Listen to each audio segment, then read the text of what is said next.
Thinking about CME credits? Ahead, learning opportunities designed to help pathologists advance their career. This is Path News Network Daily Edition, powered by the College of American Pathologists. I'm Daphna Farkas. It's Wednesday, January 7th. Here are the latest headlines.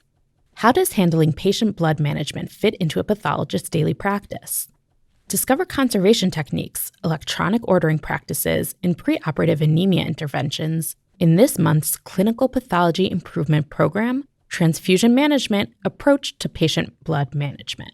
This ongoing series offers busy pathologists the opportunity to earn CME credits online while expanding their expertise and staying up to date on current scientific knowledge. Are you looking to lead a stronger, more efficient lab? The CAP's Hybrid Laboratory Medical Direction program delivers practical training designed by medical directors for medical directors. Participants learn how to turn lab data into actionable insights, manage risk, and ensure compliance and accreditation.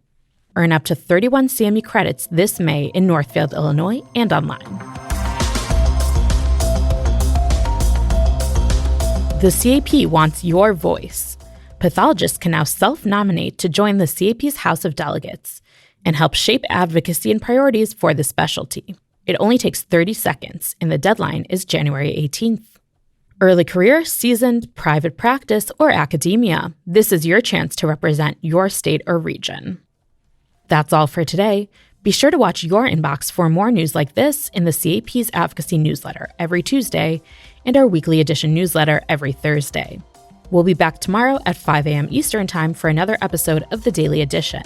I'm Daphna Farkas. Have a great day.